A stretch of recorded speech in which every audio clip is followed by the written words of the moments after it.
Loki time, late again, or am I early because that's the nature of time?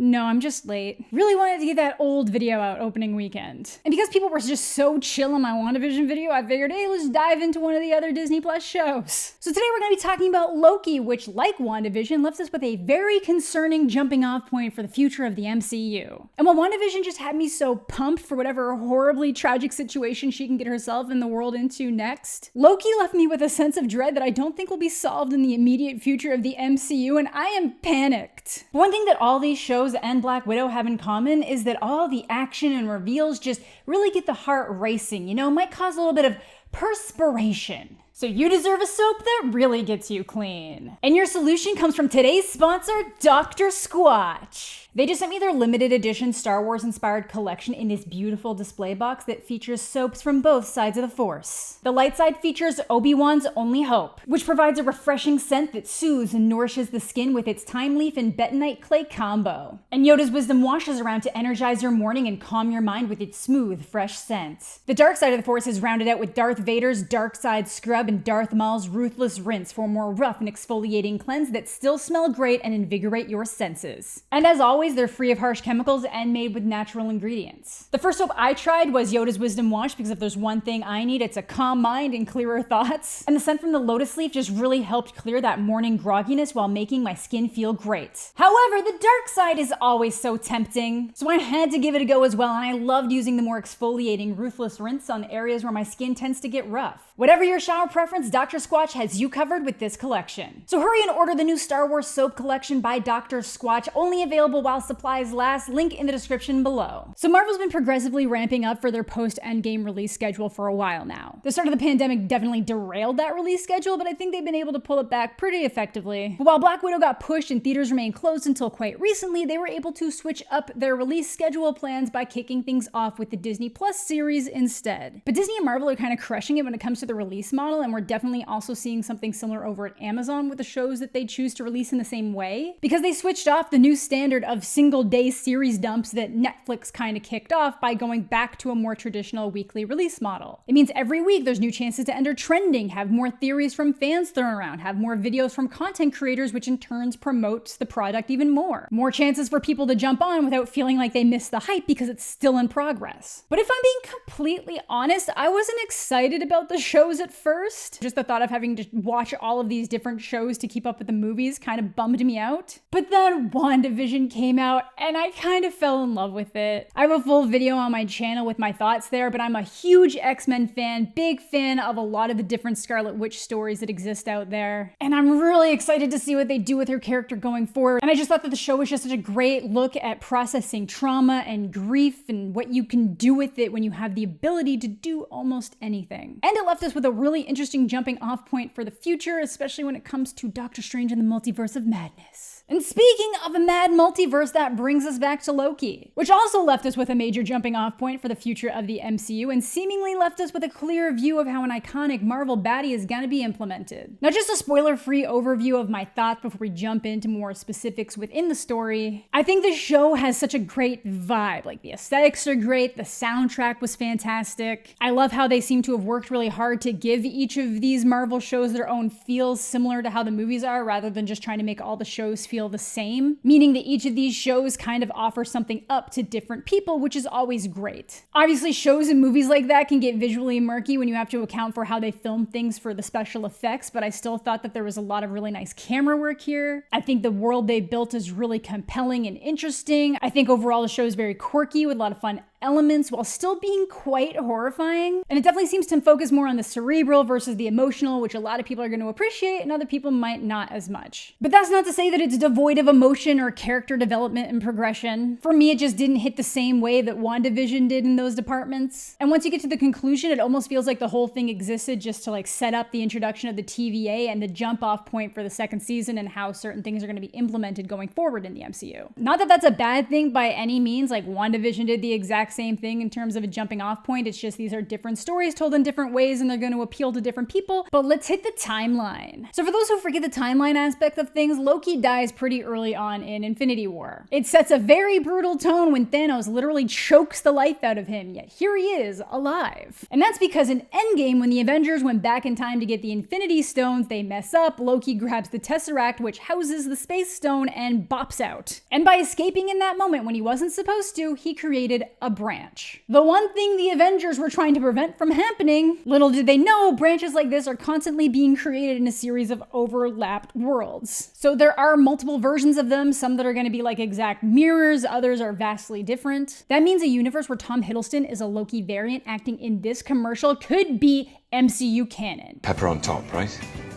But Loki's escape in Endgame was not considered an acceptable branch, which brings us to Loki,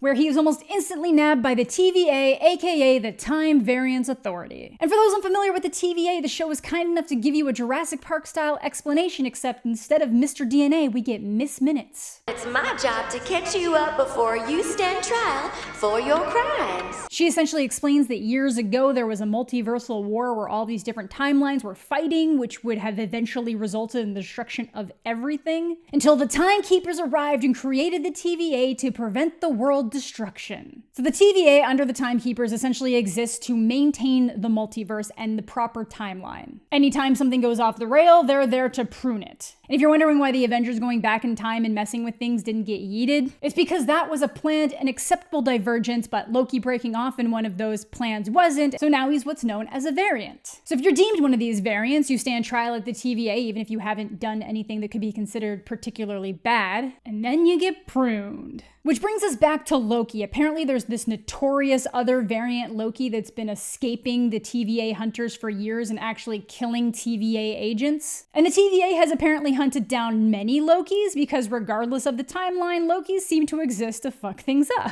And of course, cause mischief. All kinds of mischief. Yes, Mr. Kipper. I have a bomb.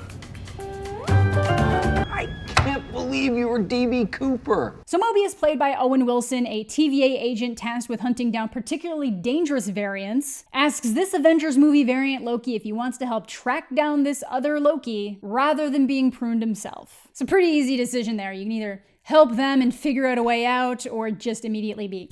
And he quickly realizes that this other Loki is bypassing detection by hiding in intended apocalypse scenarios. Locations that are going to be destroyed by major events, but as part of the correct timeline. Think the Ragnarok event in Thor Ragnarok that destroyed Asgard. And because those particular locations are destined for total annihilation, any variant activity goes undetected because there's no possible branches. So they do find the variant, and it's a lady Loki, who uses a time pad to escape, but leaves the portal open long enough so that Loki can also escape. So he obviously takes the opportunity. And our Loki wants to team up with this Loki to take over the TVA, glorious purpose and all that. But Lady Loki has other plans. But since they both want to get to the Timekeepers, the two just kind of end up stuck together working towards their own goals until the situation starts to become a lot weirder and scarier than it may have originally seemed. So we'll get into some more specifics of like character progression and emotions and like how it builds into the conclusion and all that. But first I want to talk about the lie of the TVA. So Lady Loki, who goes by Sylvie, bombs the sacred timeline, aka the correct timeline, so she can try and gain access to the Timekeepers while most of the TVA agents are gone trying to fix it. Because she wants to kill them, not to take their place, but because she was deemed a variant as a very young child and was kidnapped to be pruned. So now she just wants to take the whole place down. Her specific hunter was Renslayer, the current TVA judge, meaning she's essentially the closest you can get to the Timekeepers. But before she was judged and pruned, she managed to grab Renslayer's time pad, escape, and has dedicated herself to destroying the TVA for destroying her life. Now there's a lot of theories and options around this, one being that she wasn't destined to be a villain, so she wouldn't have completed her purpose on the Avengers timeline. Like, she's literally pretending to be a Valkyrie. It's not because she was born a girl, otherwise she would have just been insta-pruned, and Loki's quite fluid in that regard. But regardless of the specific reason, it sucks, and makes sense that she's pissed and wants to do away with the whole system. Which brings us back to her manipulating her way into the location of the Timekeepers and realizes they're fake. Mindless androids. And this isn't the only way that the TVA employees have been lied to. Early on in the show, Mobius explained to Loki that he believes he was created specifically by the Timekeepers to be a TVA employee. But Sylvie exposes something with her ability to create illusions. She's been kidnapping TVA employees and using illusions to get them to reveal information about the TVA, but they have to be pulled from their actual memories. So C20 here has memories of this bar and experience. That means they're real, meaning that the TVA employees are all variants, kidnapped from their lives and manipulated by these fake overlords to maintain the sacred timeline. So now even the most loyal of TVA employees are shattered, confused, or obsessed with uncovering the truth. I looked happy. This is fully confirmed when C15 leads another TVA hunter to a different timeline version of Judge Renslayer. That isn't Judge Renslayer. Who also isn't immune to the curiosity. She's just willing to maintain the pruning order while she tries to figure things out and still has some degree of loyalty to whatever mysterious being was pulling the puppet strings. Which is why she prunes Loki and then tries to manipulate Sylvie, which brings us to the Void. Because thankfully, or unfortunately, depending on your fate, pruning isn't an instant death. It just sends you to this Void land to be consumed by Alioth along with the entire branch timeline. But other than screwing things up, the other thing that Lokis seem to be very good at is not dying. So the Void is loaded with Loki variants traipsing around this wasteland, fighting to stay alive. Plus an alligator, which I'm heartbroken to report I didn't even find all that strange. Yes, that's right. There's alligator Loki. And what did Kid Loki do to get pruned, you might ask? What was your Nexus event, Your Majesty?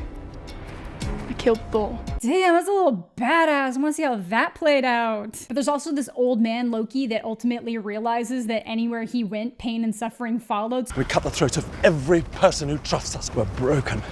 Every version of us forever. So now we're going to swirl into our conclusion and some of the themes the show introduced and what a multiverse means for individuality and fate. So as mentioned, this show just doesn't cut as deep on the emotional level when comparing it to WandaVision. And that's not to say that there's no emotion or reflection. We see him watching through what happens to him on the intended timeline, learning that he got his mother killed, seeing Ragnarok occur, and finally his own brutal death. So he has to come to terms with so many of these situations that he hasn't even lived through. Things he was destined to do and destined to fail, and reconcile that with where he is now. We also see him learn to care for another person, except that other person is technically the lady version of him, so Loki only cares about himself. Go figure. I saw some complaints about self-cess.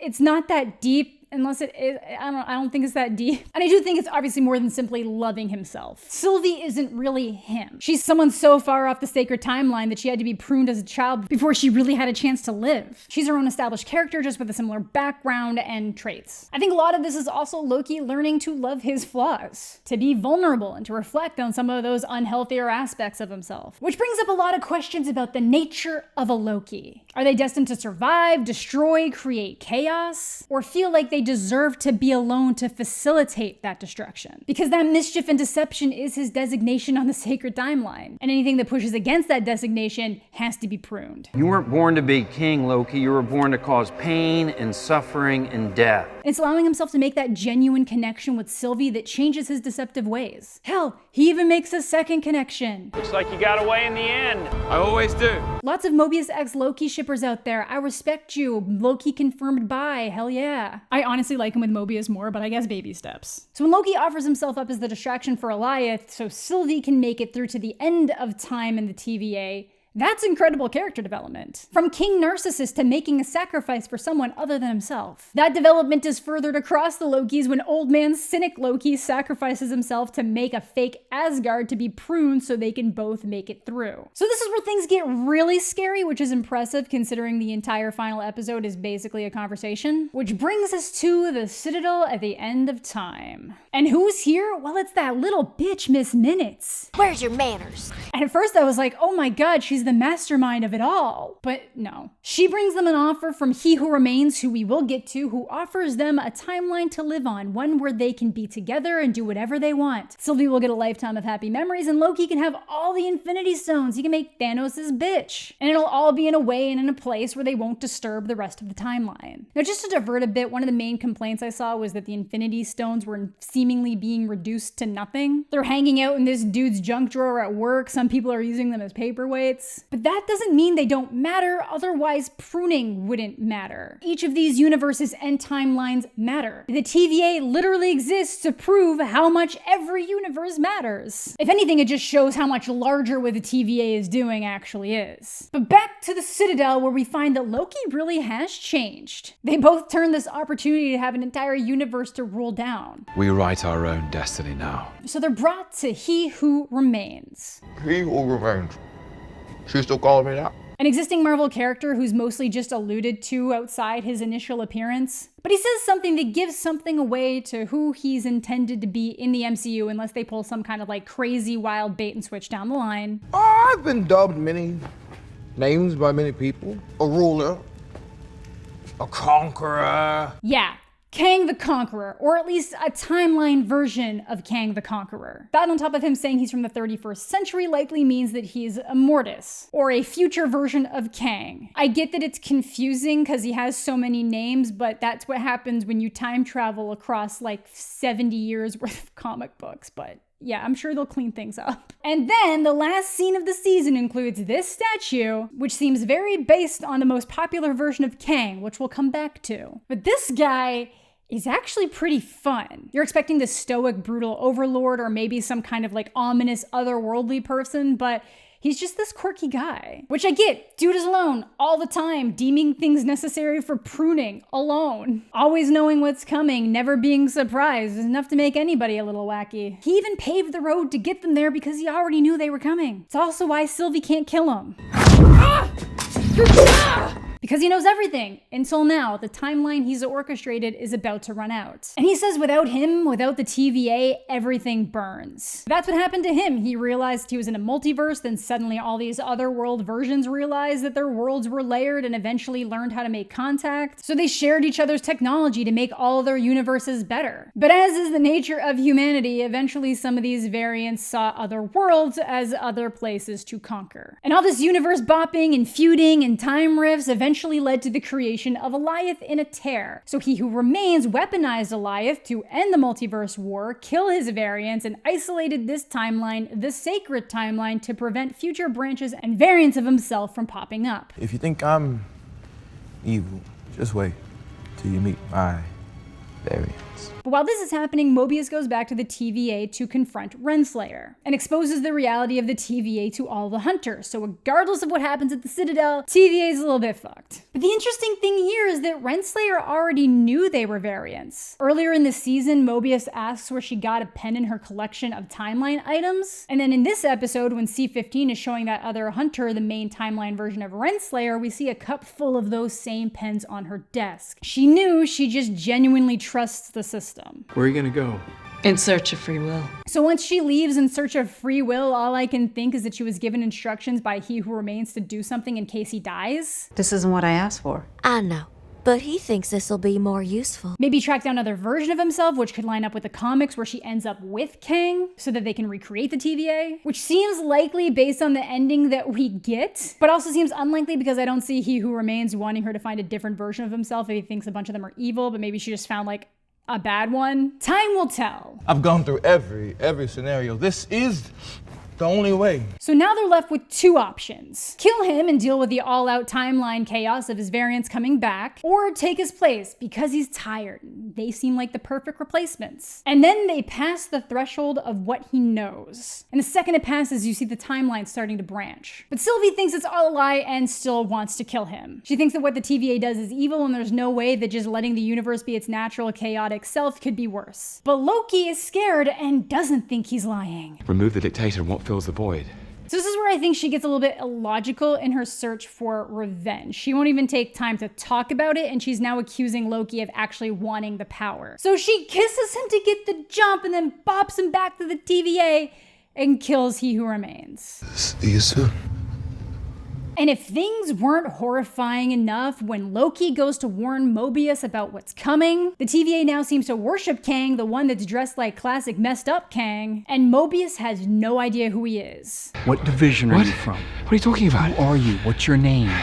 implying that they might be in a reality without Lokis, or at least in a world where Lokis don't cause problems or notable events. Killing He Who Remains seems to have adjusted the reality of the TVA. Because the disaster fallout of the timelines is still happening, they just clearly haven't lived the same reality up until this point. Good job, Sylvie! And that's kind of why I think that Renslayer might have gone off to find another version of Kang, and this is why things have been readjusted this way, but again, we'll have to wait and see. So this is horrifying and fills me with so much dread, and I can also feel the palpable horror coming off of Loki himself, because he knows that everything He Who Remains said was true. But I really hope we don't get full classic Kang. Classic Kang doesn't really messed up stuff. Stuff that you can learn about in a video by my friend Drake, who I thought I'd bring on to provide some expert opinion on how Kang's been implemented into Loki and what it means for the future of the MCU. Hi, my name is Drake and I run the channel Comic Drake here on YouTube. It's pretty self-explanatory what I do. I talk about comic books and my name is Drake. Honestly, I'm a weird person to ask about this because I really don't like Kang as a character. In the comics, he's this super big bad time travel dude that's pretty much just confusing for the sake of being confusing. That being said though, I actually really like what they're doing with him here in the MCU. See, the incarnation that we got in Loki is He Who Remains, who wasn't a Kang, but also a Mortis who was a Kang. They kind of mished and mashed them together to make this version. And the personality is radically different from anything that we've seen in the comics. Normally, Kang and Immortus, or any of the other 50 million versions of him, are these stoic, no-nonsense conquerors. But this version is really fun, so I think that if they carry over that personality, it could be interesting. But for the overall ramifications for the multiverse, you know, I think it could really work. The thing with multiverse stuff is that it can be really bad if handled badly, which it sometimes is and sometimes isn't. It's kind of the stuff where it's complicated for the sake of being complicated, and it serves to alienate new readers and new viewers. Granted, if you're watching this far into the MCU, you're probably not a new viewer, but after so much going on, over 10 years worth of content, they're going to need a new jumping on point for the newer generation, which is probably why we're going to get the Young Avengers team. I think that pretty much everything that they've done with the MCU in terms of the overall scale has worked. So if anybody is going to make the multiverse work, I think it's going to be Kevin Feige and his crew. So I'm honestly really delighted to see what happens. Thanks, Drake, for the reassurance on my terror. So like Drake, I'm not huge on Kang as a villain, so I wasn't super stoked when that was who they introduced. I also know he's supposed to be the central villain in Ant-Man and the Wasp: Quantumania, and as much as I love Ant-Man as a character, I'm not really excited for his coming solo projects. But I also trust the overall Marvel vision. There are Marvel movies that I don't love, but the overall handling of the universe has been super compelling and really entertaining and interesting to me. But again, it really just brings it back to Doctor Strange is gonna have such a headache when he realizes how many different ways the multiverse is getting with. So that's gonna do it for today's video. Let me know what you guys think of Loki down below. I didn't like it as much as WandaVision, but I still think it brought up a lot of really interesting questions. Are you excited for where the MCU is going next? What's your favorite upcoming MCU project? But thank you all so much for watching. Thanks as always to my Patreon supporters. Subscribe to the channel if you're new. Leave a like on the video if you're into that kind of thing. I hope you're having a fantastic day. I'm mostly okay, and we'll catch you all later.